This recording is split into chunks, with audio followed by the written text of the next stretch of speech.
মায়ের ডাক থেকে ট্রাইব্যুনাল গঠন করার পরে, আইসিটি ট্রাইব্যুনাল গঠন করার পরে প্রায় 1 বছর 3 মাস আমরা কোনো ইনভেস্টিগেশন দেখিনি। এবং এই জিনিসটা যে কেন মন্থর ছিল, কেন থেমেছিল, এই জায়গাটাতে আসলে সবার একটা অনেক বড় ভয় বা আশঙ্কা আমাদের। এবং প্রত্যেকটা কেস আপনি যদি এখানে দেখেন, আপনি যদি শুধু টেবিল রাউন্ড দ্য টেবিল দেখেন, প্রত্যেকটা কেস বিগত 17 বছরের একদম সামনের দিকে দাঁড়িয়ে থাকা সেই কেসগুলো, সবগুলো কেস যেগুলো বলপূর্বক গুমের শিকার, বিচার বহির্ভূত হত্যার শিকার, তার পরবর্তী সময়ে সেই কেসগুলো। এখানে আমাদের সাথে লাকসাম থেকে যে ভাই পারভেজ ভাইয়ের ওনারা এসেছেন, নোয়াখালী, বৃহত্তর নোয়াখালীতেই প্রায় 150 ফ্যামিলি আছে আমাদের যাদেরকে গুম করা হয়েছে, খুন করা হয়েছে। চাঁপাইনবাবগঞ্জ থেকে যে ভাই এসেছেন তার সাথে 30 জন পরিবার আছে। ঢাকা ও ঢাকার বাইরে চিটাগংয়ের আমাদের অনেক পরিবার আছেন, খুলনার অনেক পরিবার আছেন। কিন্তু সমস্যা হচ্ছে প্রত্যেকটা পরিবার বারবার এসে এসে আসলে ফলো করা এই পর্যন্ত সম্ভব হয়নি। কিন্তু আমরা একটা টিম হিসেবে যখন আসছি, তো আমাদের কাছে এই অভ্যুত্থান পরবর্তী সময়ে দেখা গেছে যে ট্রাইব্যুনাল গঠন করার পরবর্তী থেকে যে এক্সপেকটেশনটা ছিল আইসিটি ট্রাইব্যুনালের কাছ থেকে, যে এটা একটু ফাস্টার গতিতে থাকবে। কারণ আমাদের আশঙ্কা একটা জায়গায় যে যখন রাষ্ট্রীয় বাহিনী দ্বারা গুম করা হয়, তখন জানেন আপনারা যে এভিডেন্সগুলো কিন্তু সেভাবে রাখা হয়নি, সংরক্ষণ ছিল না, করা হয়নি। তো যখন আয়নাঘরগুলো, ইনকোয়ারি কমিশনের কাজের মাধ্যমে আয়নাঘরগুলো উন্মুক্ত হয়, এভিডেন্সগুলো সামনে আসে, এবং এর মধ্যে যখন আমাদের পক্ষ থেকে অনেক এভিডেন্স সাবমিট করা হয়, কারণ আমরা বিগত 1 যুগের বেশি সময়ের যেই তথ্যপাতি সবকিছু এখানে দেওয়া হয়েছে। শুধুমাত্র মায়ের ডাক থেকে প্রায় 150-র মতো কেস এখানে এসছে।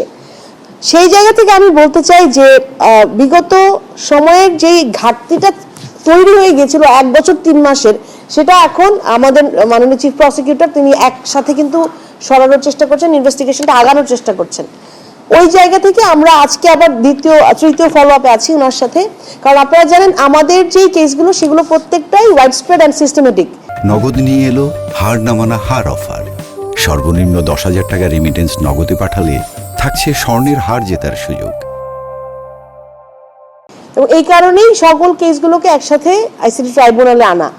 আমাদের চাওয়াটা হচ্ছে যে ইনভেস্টিগেশন টিম যাদের কাছে ইনকোয়ারি কমিশনের সকল তথ্যপত্র আছে, আয়নাঘরগুলো ভিজিট করার পরের অনেক এভিডেন্স আলামত আছে, আমাদের পক্ষ থেকে প্রডিউস করা অনেক আলামত আছে। তো ইনভেস্টিগেশন টিমটাকে আমার মনে হয় যে অনেক বেশি আরো প্রোঅ্যাক্টিভ হয়ে থেকে আগে আসতে হবে প্রসিকিউশন টিমটাকে সাপোর্ট দেওয়ার জন্য। কারণ একা শুধুমাত্র চিফ প্রসিকিউটর বা প্রসিকিউশন টিমটা আমাদেরকে ওই রেজাল্টটা এনে দিতে পারছেন না। কারণ প্রসিকিউশন টিম আর ইনভেস্টিগেশন টিমের যে কোঅর্ডিনেশনটা, সেই জিনিসটাকে আমাদের মনে হয় আরো বেশি অ্যালাইন করতে হবে। আমার আবেদন থাকবে আইন মন্ত্রণালয়ের কাছে, স্বরাষ্ট্র মন্ত্রণালয়ের কাছে, এইটাকে আসলে 1 পয়েন্ট কমিউনিকেশন করা দরকার। আমাদের মাননীয় চিফ প্রসিকিউটরের নির্দেশনায় যদি এই কেসগুলো প্রায়োরিটি এদেরকে ইনভেস্টিগেশনে নেওয়া হোক। এটা অলরেডি ডিলেড। তো সেই জায়গাতে ওই পদক্ষেপটা আমরা দেখতে পাচ্ছি না।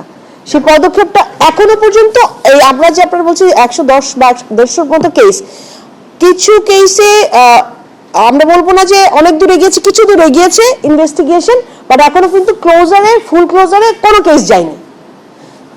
মানে কিছু মাত্র কেস আপনারা জানেন বিগত সময় 2 থেকে 3টা কেস গুমের, তাদেরকে এনে বিচারের আওতায় এনে আমরা একটা ভিজিবলি শাস্তি দেওয়া হয়েছিল, সেটা দেখতে পেয়েছি।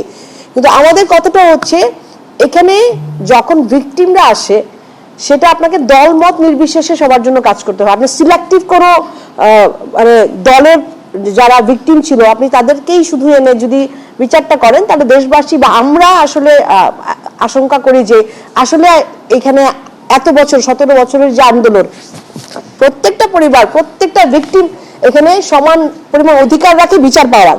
তো সেই জায়গাতে কেন এখনো পর্যন্ত আমাদেরকে এই মানে শাস্তির ব্যবস্থা পর্যন্ত কারা কারা ইনভলভ, এই সত্যগুলো সামনে আনা, ওই পর্যন্ত আমরা এখনো নিয়ে যেতে পারলাম না।